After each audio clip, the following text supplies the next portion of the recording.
Este mensaje se llama Milagros en el 666, de una manera arbitraria, en un número tan particular, en un número que hasta a algunos les produce miedo. Yo quiero hablar de los milagros que estamos necesitando en esta temporada. Necesitamos milagros. Necesitamos vivir un tiempo de renuevo, un tiempo de cosecha. Y por eso, insisto, en el 666 yo quiero hablar de milagros. Porque el cristianismo no se ha edificado sobre el fundamento de una filosofía, de un código de ética, de un puñado de doctrinas. La base de nuestra fe es el milagro de la tumba vacía. Insisto y mantengo que si la resurrección y los milagros no sucedieron, el cristianismo es una de las bromas más pesadas de la historia. Porque no solo habremos desperdiciado nuestras vidas adorando a Cristo, sino que habremos vivido una mentira. Habremos adorado a un Cristo que sigue muerto en una tumba. Sin embargo, adoramos a un Cristo vivo y revolucionario. Los que crucificaron a Jesús, para ser justos y equitativos, nunca lo acusaron de ser un tipo aburrido, un tipo pusilánime. Por el contrario, pensaban que Jesús era dinámico, que les producía inseguridad, escozor, los alteraba, los provocaba. Y después, las generaciones posteriores se encargaron de acallar esa personalidad del Señor, esa personalidad impactante que registran las Escrituras. Y lo rodearon de una atmósfera de tedio, de aburrimiento, en una atmósfera sacra, que nada se parece a nuestro Jesús. Le cortaron las garras al león de Judá, ¿no? Lo certificaron como suave, como alguien humilde, casi, insisto, rozando lo pusilánime, recomendándolo como una mascota adecuada para los pálidos eclesiásticos, las ancianitas piadosas. Mejor dicho, algunos lobotomizaron su lado más salvaje. Y le hemos dado a las personas un Jesús que aburre y no un Jesús que transforma y hace milagros. De tanto en tanto aunque tengo muchos años de peregrinar cristiano, yo vuelvo a las Escrituras y las leo con ojos nuevos. Le digo, Señor, Espíritu Santo, muéstrame a ese Jesús que a lo mejor me perdí detalles, que lo sagrado se me volvió común. A veces vuelvo a leer los evangelios para ver si me perdí alguna faceta de su carácter, de su temperamento, porque a veces uno supone que conoce a Jesús. Y cuando leo las Escrituras, insisto, con ojos nuevos, leo los evangelios, me doy cuenta que el león de Judá todavía sigue rugiendo, que no se ha callado, que hasta Apocalipsis sigue rugiendo y después que terminan las Escrituras sigue siendo ese Cristo que predicamos, revolucionario, vivo. Pero parece que como que a medida que pasan los años o corren los siglos o pasan las décadas, hasta se inventaron un Jesús prudente que evita los líos, que evita los conflictos. Yo me doy cuenta cuando me escriben, cuando me dicen esto no haría Jesús, Jesús no se metería en líos, Jesús sería prudente, cuando en realidad tienen una imagen que les vendió Hollywood, o lo que es peor, una imagen que les vendió su propio líder. Me sorprende de que algunos tienen una visión de un Jesús oxigenado, un Jesús distinto al que registran los evangelios. Lo sé porque me lo dicen. Jesús no contestaría así, Jesús no provocaría, Jesús no ofendería, Jesús se llevaría bien con todos. Es obvio que no conocen al Jesús de la Biblia. Y no porque era un grosero, pero sí era alguien que estaba vivo, que provocaba, que sabía cuál era su misión. Me fascina una respuesta de Jesús que está como semi-escondida en la Biblia. Digo, no es de las más predicadas. Ahora cuando se las comparta van a ver que no es de las que más utilizamos los evangelistas o los pastores. La Biblia narra que llegaron unos fariseos y le dijeron a Jesús, huye, vete porque el rey Herodes Antipas quiere matarte. Así que termina lo que estás haciendo, arma la mochila y vete. Y Jesús le dijo, vayan y díganle a esa zorra que hoy y mañana voy a estar expulsando demonios y curando a los enfermos. Y cuando termine al tercer día, ahí me voy a ir. La historia está en Lucas 13:31. Porque alguno dice, ¿eso dijo el Señor? Sí. Y uno puede buscar distintas traducciones. En alguna dice que le dijo zorro, en otras dice que le dijo zorra. Lucas 13:31. Herodes Antipas dice que te tienes que ir. Y Jesús, lejos de ser prudente, dijo, yo voy a terminar de liberar a los endemoniados, sanar a los enfermos y me voy a ir cuando termine. Y la palabra que usa zorra en griego es alopex, que se refiere figurativamente a una persona astuta y posiblemente insignificante. O sea que en la mentalidad hebrea se le decía zorro, zorra, un usurpador, alguien sin linaje, alguien tonto, simple. De hecho, el profeta Ezequiel presentó a los profetas falsos en su momento como zorras. Ezequiel 13:4 dice, como zorras en los desiertos fueron tus profetas, oh Israel. Hablando de los, obviamente, de los falsos profetas, de los que no venían de parte de Dios. Y así Jesús se refirió a quien quería controlar su manera de llevar adelante el ministerio. Y esa valentía, esa temeridad, esa intrepidez de Jesús, la veo a través de todas las escrituras o de todos los evangelios. Y la mayor ilustración, yo decía esta semana, cuando lo volví a leer con ojos nuevos, digo, la mayor ilustración, la máxima ilustración de Jesús, que lo pinta de cuerpo entero, es la derrota sobrenatural hacia los demonios o con los demonios llamados Legión. ¿Se acuerdan del hombre que estaba poseído por demonios? Que se llamaba Legión. Legión eran las divisiones militares de los romanos. Legión eran unos 6.000 soldados del imperio. Y este tipo tenía 6.000 demonios adentro. No podían restringirlo con cadenas porque las rompía. Tenía la fuerza de 6.000 demonios. Yo he visto endemoniados. Y he visto la fuerza sobrenatural que suelen tener. No me consta que alguna vez yo haya estado ante un endemoniado que tenía una legión dentro. Pero imagino lo que habrá sido esto. Legión vivía entre las tumbas. Había perdido completamente sus facultades mentales. Era el azote de la región. Y Legión lo ve al Señor desde la distancia y comienza a correr hacia Él. Y ahí es donde quiero que pulses el botón de pausa. Porque la Biblia no dice cuál fue la reacción de los discípulos. Pero yo apuesto que estaban listos para salir corriendo. Y Jesús no se inmutó, se quedó ahí. Absolutamente valiente, temerario, sin miedo ante el mal. Y es exactamente allí donde se encuentran los milagros, del otro lado del miedo. Los milagros siempre ocurren del otro lado del miedo. No de esta vereda del miedo, del otro lado. Por eso el Señor domingo tras domingo nos viene hablando acerca del temor. Y voy a las Escrituras y veo que en una lucha de 6.000 demonios contra uno, eso no impidió que Jesús retara a Satanás. Y en términos pugilísticos fue un nocaut técnico. El endemoniado ¡plin!, cayó de rodillas ante la primera campana. Ahí, derrotado. Ese es Jesús. Jesús derrotó a esa legión de demonios enviándolo a un hato de cerdos que se ahogaron en el mar de Galilea. Por eso me encanta cuando Jesús define el objetivo del amor. Dice, el amor, entre otras cosas, el amor perfecto echa fuera el temor.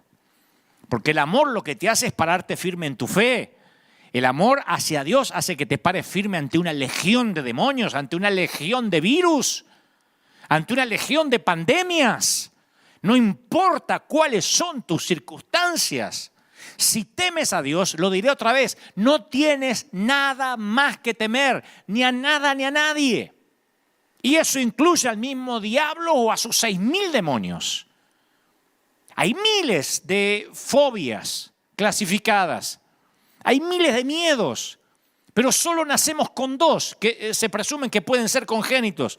El miedo a caerse, que es la sensación que todo bebé tiene de irse al vacío, y el miedo a los ruidos fuertes. Todos los demás son miedos aprendidos. Eso significa que si son miedos que hemos aprendido o mal aprendido, los podemos desaprender. Y la clave para desaprender los miedos está en la revelación del amor de Dios. Cuando uno tiene la revelación del amor de Dios, cuando uno conoce, tuvo un encuentro con Él, se fuman los miedos, de verdad te digo. se fuma el miedo al fracaso, el miedo a lo que opinen los demás.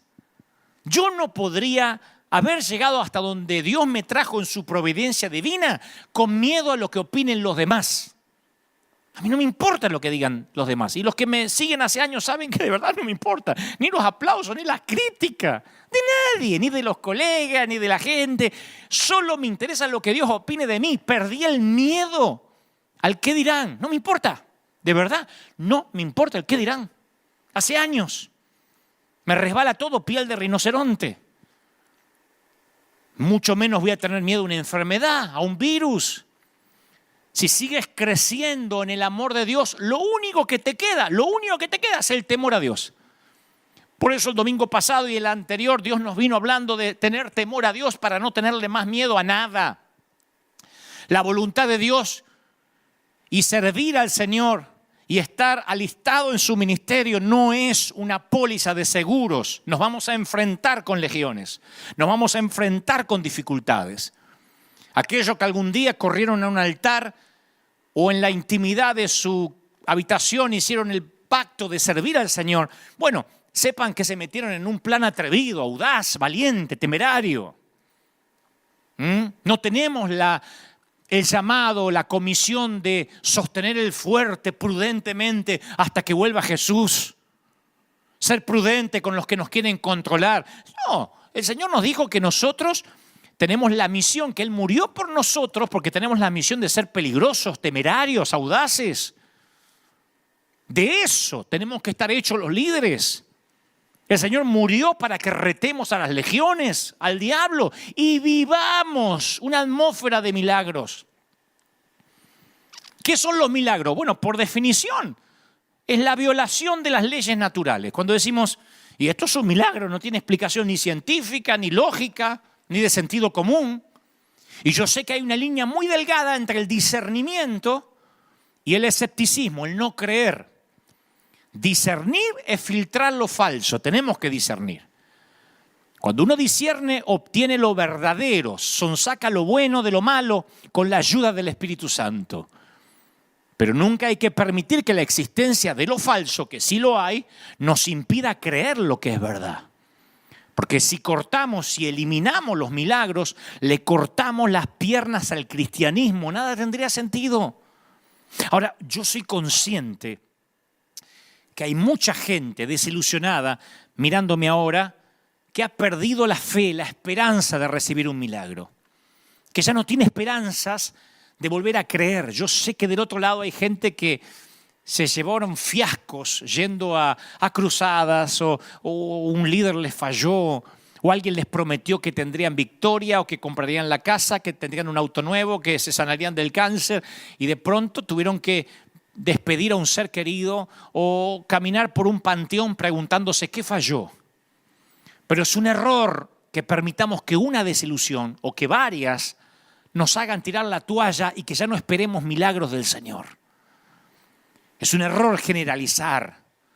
Es un error que el dolor, yo sé que hay mucha gente, el Señor me mostraba durante esta semana, mientras me daba este mensaje, que hay mucha gente del otro lado dolida por situaciones adversas, por situaciones límite, que te han hecho no creer en nada. De hecho, en las redes se escriben, no creo en nada, mi pastor me abandonó, ¿dónde está la iglesia de Cristo ahora? Perdí mi trabajo, me estoy divorciando, parientes, seres queridos míos están enfermos de COVID-19 o de cualquier otra enfermedad. Yo noto, aún en nuestra familia cristiana, hay gente que tiene desazón, que está triste. Y yo quiero mostrártelo en esta imagen. En 1911, un psicólogo suizo estaba tratando a una paciente que no tenía memoria a corto plazo. Es una suerte de Alzheimer progresivo, pero es gente que tiene esta patología, que se va olvidando lo más inmediato. Recuerda cosas a lo mejor muy nítidas de la niñez, pero se va olvidando lo inmediato. Y este doctor, este galeno, al inicio de cada encuentro, se saludaba con la dama con un apretón de manos. Entonces un día el director dijo, voy a hacer una prueba. El director del instituto, ¿no? El médico dijo, voy a hacer una prueba. Cuando la paciente extendió la mano para saludarlo, él se escondió un alfiler en la suya y la pinchó. Entonces la mujer enseguida retiró la mano con dolor. Y minutos después ella ya no recordaba más el pinchazo. Pero a partir de ahí ya no lo saludaba más con un apretón de mano. O sea, no recordaba el pinchazo porque tenía esa patología de olvidar lo inmediato, pero ya no lo saludaba más. No sabía bien por qué, pero sentía que no podía confiar de todo en ese hombre. Eso se llama el residuo del dolor, el efecto residual. El efecto residual del dolor le impedía extender la mano para saludarlo. Y eso es lo que a veces tenemos. Yo sé que hay personas que tienen un residuo del dolor. Piensan en la desilusión como un pinchazo y duele. Has creído, has orado, has confesado, repetiste el decreto de un pastor o una declaración de fe, dijiste me empodero y hoy estás diciendo ¿qué me pasó? Y cuando la desilusión duele, son muchos los que dejan de extender la mano hacia Dios. La retiran. Hay gente que retira la mano cuando uno le dice Dios quiere hacer milagros. Es que algunos se vacunaron contra el evangelio porque se desilusionaron. Y hoy, aunque sea torpemente, este servidor con la ayuda del Señor quiere intentar que vuelvas a estirar la mano hacia el Señor, que vuelvas a confiar. Yo sentí que el Señor me dijo, quiero que la gente vuelva a confiar en mí, quiero que mis hijos confíen en mí. Yo voy a tratar de transmitirte lo que creo Dios puso en mi corazón, solo puedo hablar a tu intelecto, pero con el Espíritu Santo siempre hacemos un equipo. Yo hablo a tu intelecto, a tu mente, y Él mientras va a llegar donde yo no puedo, que es tu alma, tu corazón, lo más profundo de tu ser. Quiero intentar de que ese residuo del dolor se vaya y que creas en los milagros, que este sermón 666 sea inolvidable, no por los dígitos, no por el número, sino porque contiene milagros. Porque hay un antes y un después a partir de oír esto. En el siglo I, los fariseos estaban tan concentrados en las leyes que no podían ver los milagros que sucedían justo frente a sus ojos. Se perdieron los milagros y se perdieron de ver al Mesías porque les cegaba su legalismo, les cegaba la ley, el celo por cuidar la disque sana doctrina. Pudieron haber sido los testigos oculares de ver a Jesús. Cualquiera de nosotros, si tuviera una máquina del tiempo, diría, yo voy a los tiempos de Jesús para conocerlo. Estos tipos estaban ahí y se perdían el milagro de conocer al Mesías caminando entre ellos. Dios hecho hombre caminando entre los humanos. Y esa ceguera es uno de los riesgos más grandes para la salud espiritual. Es cuando lo sagrado se vuelve común. Nuestra iglesia sabe eso de memoria. Cuando lo sagrado se vuelve común. Dios nos ha cableado para que seamos hipersensibles a nuevos estímulos, a nuevas revelaciones, pero con el tiempo lo habitual nubla nuestra vista a todo lo nuevo que Dios hace. Por eso yo digo que lindo es volver a leer las Escrituras con ojos nuevos, aunque tengas años de caminar con Él. Porque perdemos nuestra conciencia de lo milagroso y con ello perdemos nuestro asombro. Y cuando perdemos el asombro por el Señor, perdemos la reverencia por Él. Y cuando perdemos la reverencia, perdemos el temor por Dios. Y como dije en domingos anteriores, cuando perdemos el temor a Dios, le tenemos temor a todo, incluso a un simple virus. El tercer presidente de los Estados Unidos, Thomas Jefferson, inventó su propia versión de la Biblia. Hace poco lo estaba leyendo, no lo podía creer. Pero es verídico. Él creía en Jesús a su modo. Entonces se creó o se hizo editar una Biblia especialmente para él, la Biblia Jefferson, que existe hasta el día de la fecha. Creó una Biblia abreviada y eliminó todos los milagros, porque él respetaba a Jesús como alguien sabio, como un profeta, pero no creía que hizo milagros. Así que borró el nacimiento virginal, la resurrección y todo hecho sobrenatural que había entre ambos sucesos. ¿Cuál fue el resultado? El de un evangelio castrado, un león de Judá sin garras. Y creo que nosotros cometemos a veces el mismo error al crear un Dios a nuestra imagen. Y en lugar de vivir una vida con el parámetro sobrenatural que presentan las Escrituras, seguimos una versión abreviada de la Biblia, sin poder. Cuando tú le restas los milagros, como lo hizo Thomas Jefferson, lo que queda es un Jesús sabio, un puñado de doctrinas, pero un Jesús débil. Hay gente que sigue las enseñanzas del Señor, sigue su ética, su doctrina, pero nunca experimentan sus milagros. Si se anuncia una pandemia, están aterrorizados, porque lo único que conocen es la doctrina, la sabiduría, pero no conocen al que caminó sobre las aguas.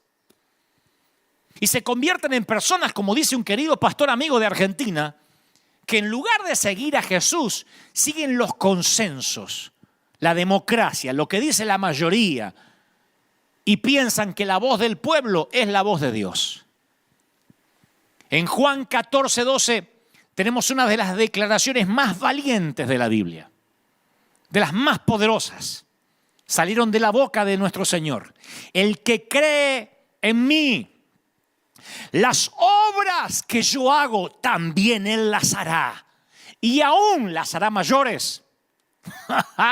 Imagínense los que oyeron esas declaraciones, que estaban viendo lo que Jesús hacía. Y Él dice, todo esto lo van a hacer, pero mayor. Esto significa que te vas a ocupar del pobre, que vas a lavar pies, vas a vivir milagros y vas a ofender a muchos fariseos también. No podemos editar a Jesús y quedarnos con las mejores partes, y la que no nos gusta, decir, no, en eso no lo voy a imitar. Vas a ofender fariseos. Y además vas a caminar en medio de lo milagroso. Y no serás solo como un testigo ocular, sino como un catalizador, un provocador, alguien que provoca el milagro. Serás parte de la resistencia en lugar de ser parte de un grupo de borregos asustados. Te pido que me creas cuando te digo que eres el milagro de alguien. Somos el milagro para los que están asustados. Yo mismo soy el catalizador de un milagro. Sé que hay gente que me ha dicho, me he atrevido a salir a dar de comer a la gente, me he atrevido a creer, le perdí el miedo a la pandemia, le perdí miedo al coronavirus porque escuché tus mensajes. Ahora, no te equivoques, Dios es el único que puede hacer milagros. De modo que la gloria es toda para Él. Pero casi todos los milagros tienen un elemento, un factor humano.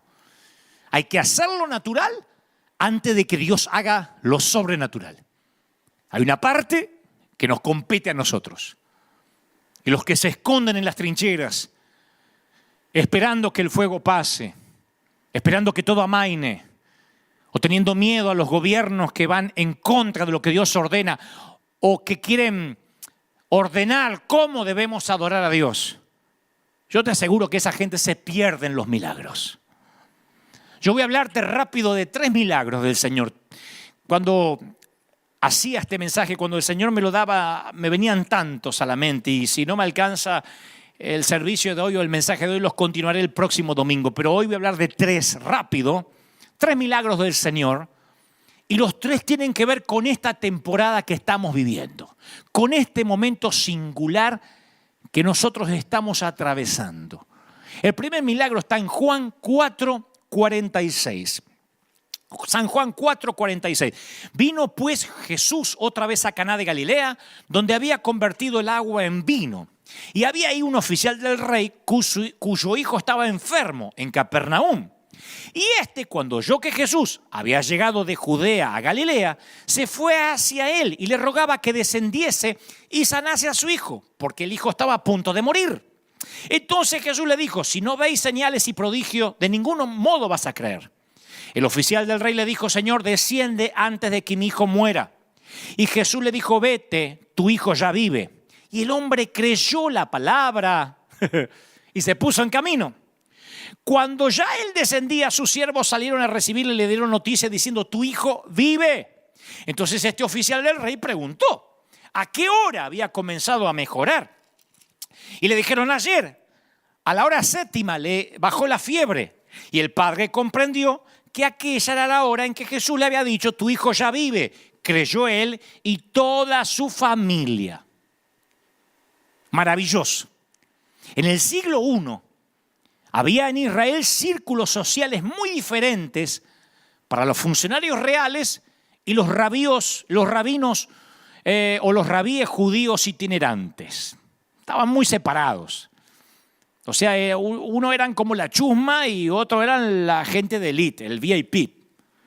De hecho, se evitaban mutuamente como si contagiaran la peste. Pero en momentos desesperados hay que echar mano a medidas desesperadas, en especial si tu hijo está al borde de la muerte. Y el funcionario real, que probablemente reportara directamente al mismo Herodes, desafió el protocolo cultural al buscar verse cara a cara con aquel que, según decían en algunos rumores, convertía el agua en vino. Se sometió a alguien sobre quien él tenía poder político. No se pierdan este detalle. En el plano real, los roles se invierten. La autoridad del rey de reyes le gana a cualquier autoridad de cualquier rey de la tierra. Nunca lo olvides. El rey de reyes le gana a cualquier autoridad de cualquier rey. Y los que están diciendo, sí, pero hay que obedecer a los gobernantes, prediqué de eso el domingo pasado. Siempre y cuando no prohíban lo que Dios ordena o no ordenen lo que Dios prohíba. Especialmente ahora. Esa es nuestra carta ganadora. Este es un milagro que hace alarde de su dominio del tiempo y el espacio. Porque este milagro entre el oficial del rey y Jesús fue una cita divina entre dos candidatos improbables. Fue la sincronización de lo sobrenatural. Y cuando te cruzas con la persona correcta en el lugar indicado y en el momento oportuno y no encuentras explicación para lo que sucedió, es probable que Dios haya armado la conexión. Yo tengo un mensaje titulado Conexiones Divinas. Cosas que ocurren que no tienes idea cómo ocurren. Por eso el lugar donde tú te arrodillas a orar es el domicilio más importante del mundo durante esas horas de intercesión. Porque tu sitio de encuentro con Dios es más importante que el salón oval de la Casa Blanca, más importante que cualquier senado, que cualquier grupo de diputados. Porque tenemos al poder supremo que está en aquel que pone y saca los reyes de la tierra. Y especialmente aquellos hombrecitos pequeños que dependen de las urnas. Ya no hablamos de reyes. Nuestra autoridad es mucho mayor, tanto en alcance como en potencia, superior, de mayor alcance, más fuerte. No lo olvides, iglesia. Iglesia, si le hablas al Rey del universo por la noche, no tienes problema alguno para que le hables a tu presidente a la mañana siguiente. El grave problema, claro, es que van a hablar con los presidentes o a sacarse una foto sin haber estado con el rey la noche anterior. Y eso se nota porque van amedrentados, apichonados algunos. De otro modo estarían llenos de la valentía del Señor, diciendo, estas son las condiciones, vamos a pelear, por lo menos pelear, importunar al juez. ¿Quién es el funcionario real de tu vida?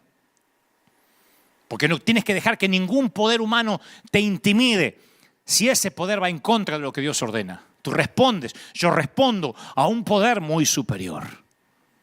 Por eso hace 2 domingos atrás me dirigí al gobernador de California y le dije, gobernador, le contaré cómo funciona esto. Usted se queja con su superior y yo con el mío. Así es la cadena de mando. Podría parecerte que esa gente, los gobernadores o los políticos, tienen lo que tú querrías tener. Pero no creas eso. Tú tienes lo que ellos necesitan. Nunca lo olvides. Y si sigues a Jesús, los funcionarios reales buscarán una audiencia contigo. Yo sé que esto va a ocurrir, no me la daré de profeta, pero yo digo esto, porque a mí me ha ocurrido decenas de veces con un montón de mandatarios. Algunos hasta ni siquiera los atendí, como en el caso de Nicaragua. Porque yo sé que respondo a alguien superior, porque tienes algo para ofrecer que el poder no puede controlar ni puede comprar el dinero. José no tenía ningún poder, ninguno en la prisión. Ahí estaba José totalmente, aparentemente amedrentado y en prisión, privado de su libertad. Pero podía hacer algo que nadie más podía. Su capacidad para interpretar los sueños salvó a 2 naciones de una hambruna mundial. Dios le reveló a José los secretos que no le reveló a nadie más. Eso distinguía a José. De eso están hechos los líderes. Es eso lo que nos tiene que distinguir en este tiempo. Tenemos que ser la gente de las respuestas, no los que se unen al pánico. Tenemos que ser gente esencial en la crisis. Tenemos que ser, si hay un rebrote de la pandemia, aquellos cuyos gobernantes digan, pregúntenle a ellos qué tenemos que hacer. Sí, no soy un idealista tonto ni creo que es una utopía. Yo creo que eso tiene que pasar, como los reyes que consultaban a los profetas.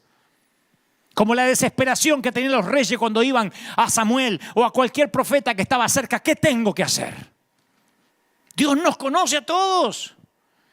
Y conoce cuántos cabellos hay en tu cabeza y en la mía antes y después de ducharte. Y no hay nadie que esté a más de una oración de distancia. Dios puede darte acceso a quien sea, incluyendo al faraón. Esto va para pastores amigos, incluyendo al faraón. Dios te va a dar acceso. Hasta puede que llamen algún día a tu puerta, como el funcionario real fue a buscar al rabino. Así que aquí va mi consejo, no te preocupes por conocer a la persona correcta, reúnete con Dios. Iglesia, tenemos que reunirnos con Dios, pero no orando con miedo. Hay que reunirnos con Él en una reunión de junta, en una reunión ejecutiva, en una reunión de board. Y Dios se encargará de que conozcamos a las personas adecuadas en el momento justo. Pero para eso tienes que obedecer ciegamente. Ese es el punto donde la mayoría nos quedamos sin hacer nada. Queremos que Dios nos revele el segundo paso antes de dar el primero. Pero la fe consiste en que demos el primer paso antes de que Dios revele el segundo. Si puedes dar ese paso de fe, es posible que haya una cita divina para ti a la vuelta de la esquina. Señor, rogó el funcionario, baja que mi hijo se muere. Baja rápido. Y el Señor le dijo, vuelve a casa que tu hijo vive. El hombre creyó lo que Jesús le dijo y se fue. Casi todos los milagros que obró Jesús eran encuentros personales, face to face, cara a cara. Pero este milagro desafió las 4 dimensiones de espacio y tiempo. Fue un milagro a larga distancia en tiempo real. Envió la sanidad mediante las ondas de sonido. En el instante sanaron al hijo del funcionario real que estaba a 30 kilómetros de distancia y no podía oírlo. Una de las razones por las que nos cuesta creer que Dios hace milagros es simplemente porque pensamos que Dios está sujeto a las leyes de la naturaleza que Él mismo creó. Nosotros como humanos solo podemos estar en un lugar a la vez. Así que nos cuesta imaginar la omnipresencia. Y todo para nosotros es finito. Así que nos cuesta imaginar la eternidad. Pero el Dios que diseñó nuestro universo con 4 dimensiones no habita en ninguna de esas dimensiones. Dios es omnidimensional. Cuando oramos, esas ondas de sonido salen de nuestro mundo cuatridimensional. Y como una bala disparada al aire, nunca sabes cómo y a dónde llega esa oración y cuándo va a volver a entrar en la atmósfera. Tal vez sea respondida del otro lado del mundo antes que incluso termines de pronunciarla. Tal vez hagas una oración y ya venga la respuesta en camino, como le ocurrió a Daniel. O quizá como una cápsula del tiempo se desentierre la respuesta siglos después. Moisés oró para entrar en la tierra prometida y se murió sin pisarla. Y uno dirá, ¿y a dónde quedó esa oración? En el monte de la transfiguración, ahí está la respuesta de Moisés. Aparece junto a Elías al lado del Señor pisando la tierra prometida. Las oraciones no tienen fecha de vencimiento. Pero hay algo seguro. No solo no tienen fecha de vencimiento, sino que Dios oye las oraciones. Parece algo infantil, pero tengo que decirlo. Dios oye las oraciones. Hace algunos años yo estaba orando en la intimidad de casa.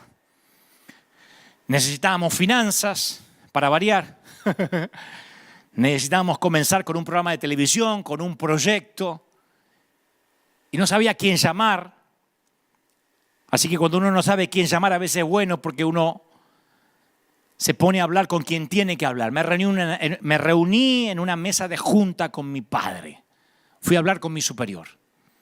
Le dije, Señor, si tú quieres que haga esto, necesitas enviar los recursos. En ese mismo instante, Dios le habla a una persona que no me conocía, un tal Rob Owen. Él en ese momento estaba orando en un lugar llamado Burundi. ¿Tú sabes dónde queda Burundi? Nadie sabe dónde queda Burundi. Burundi se encuentra situado en el África Central, limitando con la República Democrática del Congo, con Ruanda al norte y con Tanzania al este y al sur. ¿Se acuerda el demonio de Tanzania de los dibujitos? Bueno, por ahí está Burundi. Y mientras que yo oro, Rob Owen está orando con un nativo de allá llamado Abba. Y mientras que está orando, el Espíritu Santo toma a Abba y le dice, Dante Gebel, Dante Gebel, Dante Gebel. Y Rob Owen empieza a buscarme. Tú no puedes fabricar un encuentro así. Países distintos, idiomas diferentes. Rob Owen no habla español. Yo hablo Spanglish. Pero el Dios que existe fuera de nuestras 4 dimensiones espacio-temporales no conoce limitaciones especiales, limitaciones cronológicas. No conoce los límites del espacio. Armar la cita divina en otro hemisferio es como armar una cita divina con tu vecino de al lado para Dios. Así que Rob Owen escucha Dante Gebel y no sabe quién soy. Y como él trabajaba en ese entonces para el gobierno, investiga. Mueve hasta el FBI para saber quién es Dante Gebel y da conmigo. Bueno, no da conmigo directamente, sino con un amigo y le dice, mira, ¿tú conoces a Dante Gebel? El Señor me dijo que tengo que contactarlo y ayudarlo en lo que necesite. Y nos contactamos, nos ayudó, siembra un dinero importantísimo para que comencemos un proyecto televisivo, porque Dios se lo ordenó estando allá en África, en Burundi. Y le dice, ayuda a Dante Gebel, es mi hijo. Tú no lo conoces, pero lo vas a ayudar. Algún día Dios va a correr la cortina del espacio y el tiempo y va a conectar los puntos que van entre nuestras oraciones y las respuestas. Y nos vamos a asustar. Y va a conectar líneas de puntos que van a cruzar abismos socioeconómicos como el que había entre Jesús y el funcionario real. Tengo decenas de testimonios así. De llegar a Bogotá, Colombia, por ejemplo, y a alguien esperándome en la barra de un bar por horas. No me puedo ir de acá. Tú no me conoces, pero no me puedo ir de acá. Dios me dijo que tengo que contactarme contigo y tengo que pagarte tus programas de radio, que en ese entonces se emitían en gran parte del mundo. ¿Quién te dijo? El Señor, orando.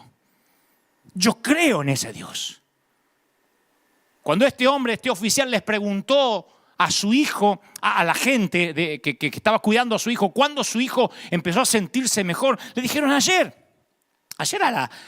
según la hora que dice las Escrituras, a la 1 de la tarde. Ayer se le quitó la fiebre. Y entonces el padre se dio cuenta que era cuando Jesús le dijo, tu hijo vive.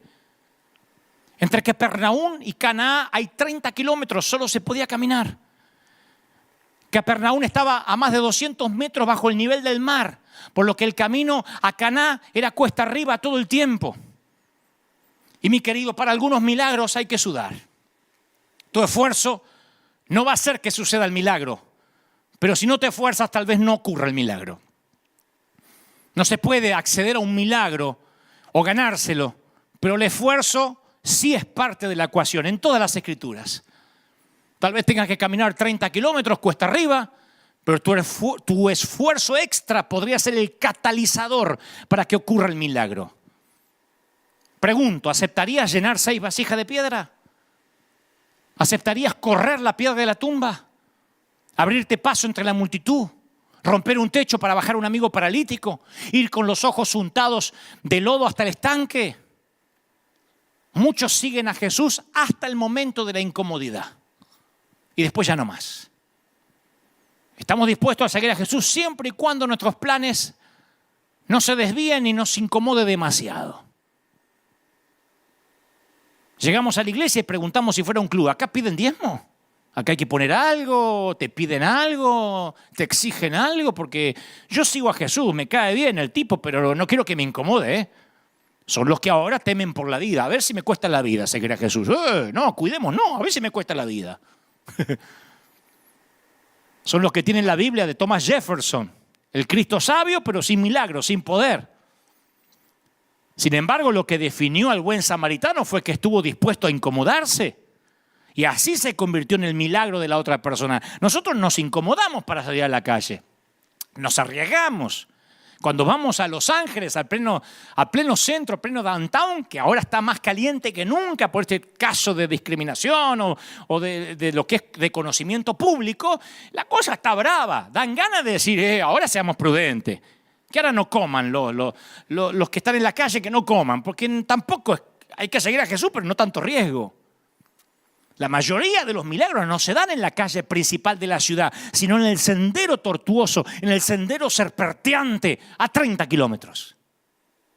Si hay algo que aprender del funcionario real es esto. Si quieres un milagro, a veces tendrás que salirte del camino y llegar bastante lejos de donde pensabas estar. No esperes que el milagro venga a buscarte, tienes que buscarlo. Lo que impide que ocurran milagros muchas veces es nuestra propia holgazanería.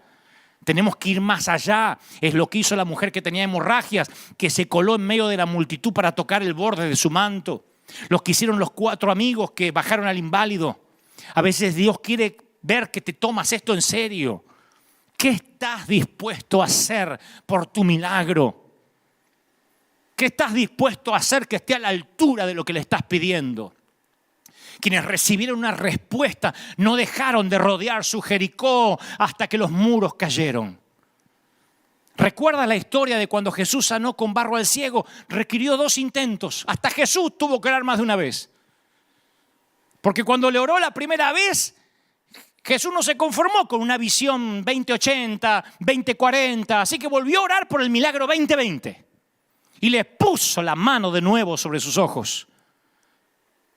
Y entonces dijo, ahora veo, ya no veo a la gente como árboles, veo claro. ¿Por qué necesitas orar de nuevo? ¿Por qué estás necesitando orar otra vez? Y de nuevo, y de nuevo, y de nuevo, y de nuevo. No te quedes con medio milagro, sigue orando por el milagro completo. La única oración que Dios no responde es la que no haces. No me quiero pasar de tiempo, pero el segundo milagro del que quiero hablarte tiene que ver con la ceguera también. Pero no es como la ceguera espiritual de los fariseos, sino otro tipo de ceguera, una ceguera real, pero que es aplicable en esta temporada. Juan 9:1 dice que a su paso Jesús vio un hombre que era ciego de nacimiento.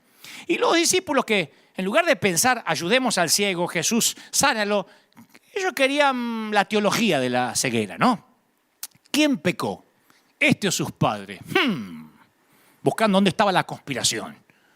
Y Jesús le dice, ni él pecó ni sus padres, sino que esto sucede para que la obra de Dios se haga manifiesta en su vida. Entonces, dicho esto, escupe en el suelo, mezcla saliva con tierra, le unta los ojos al ciego y dice, ve a lavarte al estanque de Siloé. El estanque de Siloé significaba enviado. Y el ciego fue, se lavó y al volver ya veía. Gran segundo milagro para este mensaje titulado Milagros en el 666. Cerca de los 6 meses de edad, los niños comienzan a formar imágenes internas de lo que hay afuera, de las realidades externas. Los psicólogos lo llaman inteligencia representacional. Es la capacidad de crear y catalogar imágenes mentales. ¿Vieron cómo esas viejas Polaroid que tardaban en revelar la foto, esas imágenes internas, así también se van revelando en el cuarto oscuro del ojo de la mente? Y la primera imagen interna de un bebé es mamá y se empieza a formar cerca de los 6 meses de edad. El papá no entra en escena hasta los 8 meses, lo siento. Dale unos años al chiquitito y todo su vocabulario tendrá una imagen que corresponde a cada palabra. Casa, perro, hermano, abuela. Pero si su visión no se desarrolla con normalidad, tampoco lo hará el ojo de su mente. Para el ojo que ve, cada palabra tiene una imagen, corresponde a una imagen. Si yo te digo zoológico, en tu mente ya viene una imagen, ¿no? Lo mismo si te digo mar, océano, auto, mascota, suegra. Satanás. Cada uno de nosotros llena ese hueco de manera distinta, pero siempre con alguna imagen que corresponda. ¿Qué tiene que ver esto con el milagro de Jesús? Bueno, que el hombre que había nacido ciego tenía el mismo vocabulario que nosotros, pero no tenía imágenes. Su álbum de fotografías estaba vacío. Su existencia no tenía imágenes. No tenía la imagen de la cara de su mamá o de su papá. No sabían cómo lucía. Sus amigos habían descrito seguramente la belleza del atardecer de Jerusalén, pero él no podía imaginarlos porque no los había visto jamás. Ni siquiera nunca se había visto al espejo, por lo que no tenía una imagen propia, no sabía cómo era él. Imagina que cierras los ojos y nunca más puedes abrirlos de vuelta. Tu mundo queda a oscuras, pero en el cuarto oscuro de tu mente sigues revelando imágenes que viste antes. Ahora, si tus ojos jamás se hubiesen abierto, tu mente solo dibujaría páginas en blanco. Ese es el único mundo que este hombre había conocido porque nació ciego. Y escuchen bien, al que tenga oídos que oiga. Pienso que algo así vamos a experimentar en el cielo. Porque la palabra dice que nuestros cuerpos glorificados tendrán sentidos glorificados. O sea, vamos a llegar al cielo y oiremos octavas angelicales que para el oído terrenal eran inaudibles. Veremos colores celestiales invisibles al ojo terrenal. ¿Y qué veremos primero? Yo creo que es irónico, pero veremos exactamente lo mismo que el hombre que había nacido ciego. Lo primero que veremos es el rostro de Jesús.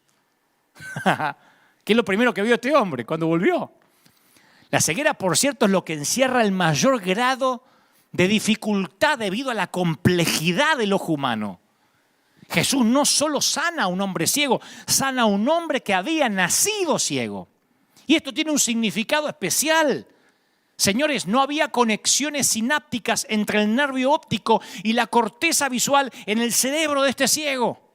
O sea que este milagro de sanación no fue tan simple como le corrigió el astigmatismo, le sanó una herida de córnea, una cirugía de cataratas. No, Jesús vuelve a cablear el cerebro del ciego, creando un camino de sinapsis que no existía.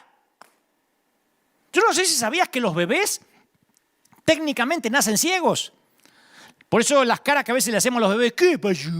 ¿Qué pasó? Menos mal que no las ven, porque se quedarían traumados si pudieran verlas. Cuando un bebé nace, su visión es de 20-200. No pueden enfocar la vista en nada que esté a más de unos 30 centímetros. Por eso el tacto es tan importante en esas etapas, ¿no? Y en esa etapa del desarrollo se forma una sinapsis entre la corteza visual y el nervio óptico, un cableado. Pero ahora volvamos al hombre ciego. Los oftalmólogos diagnosticaron que su condición era irreversible. La ventana de su oportunidad de ver se había cerrado. Yo no sé si sentiste alguna vez que perdiste tu oportunidad, que tu ventana de oportunidad se te terminó. Yo sé que hay gente acá que no puede ver el milagro porque no tiene un cableado para verlo. Quizás ya no llevas más la cuenta de la cantidad de especialistas que viste o de los tratamientos a los que te sometiste, como la mujer que sufría de hemorragias que llegó a Jesús. O quizás tu último matrimonio terminó en divorcio, fue un escándalo. Dijiste, ¿cómo me metí con esa loca, con aquel desgraciado?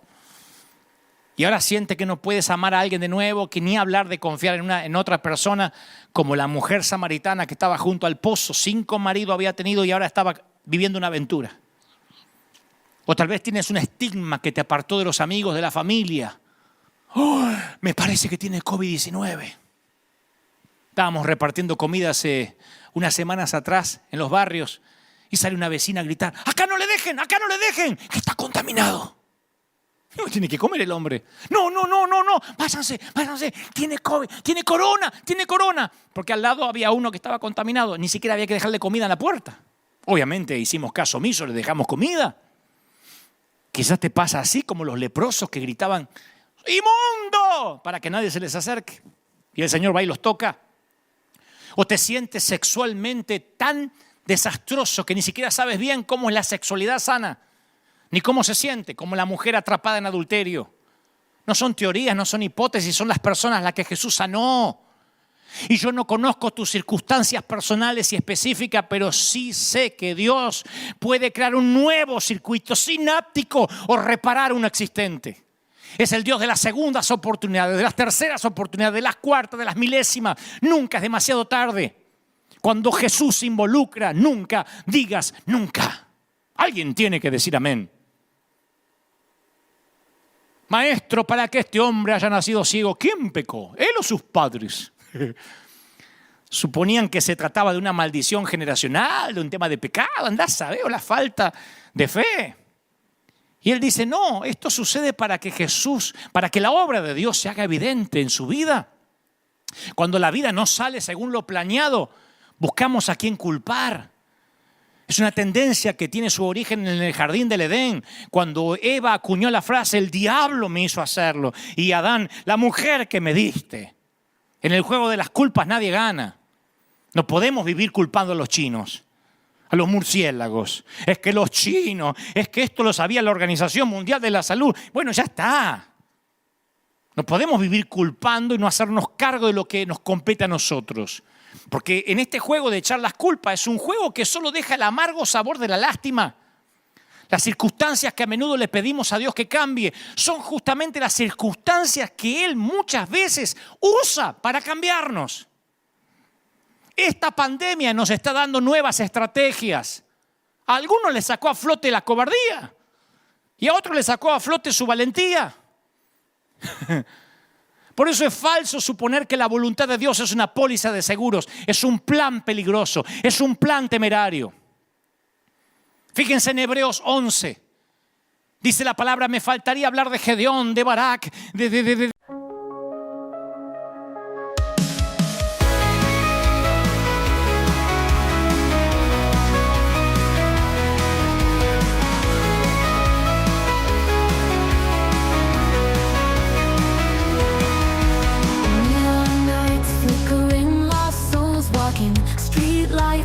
tune of ghost whispers, city dreams buried under cold steel. Heartbeats echo through empty alleyways. Shadows dance in holographic twilight. Silent screams beneath the cracked surface. Electric scars on concrete veins pulsing. Digital ghosts haunting these broken streets.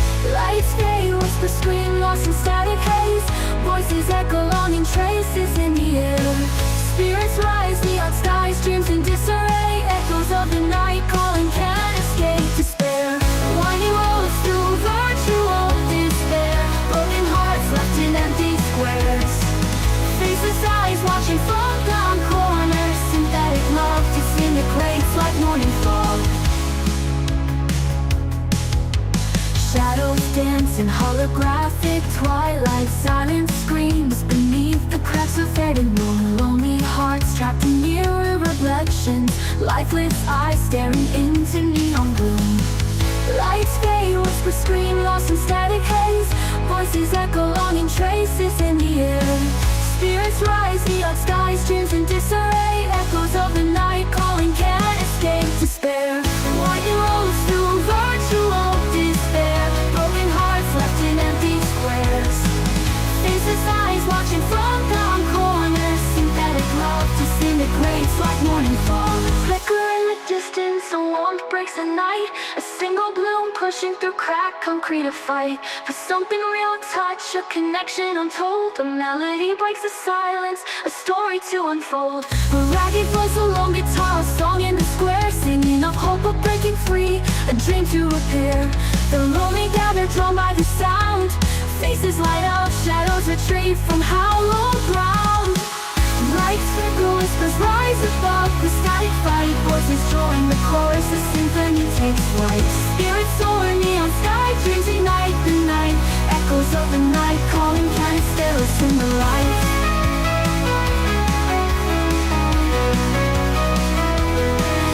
In the heart of the silicon, a crack begins to mend. A human spark, a firefly, a love that will transcend the artificial night. A city starts to breathe, hope rekindle, whisper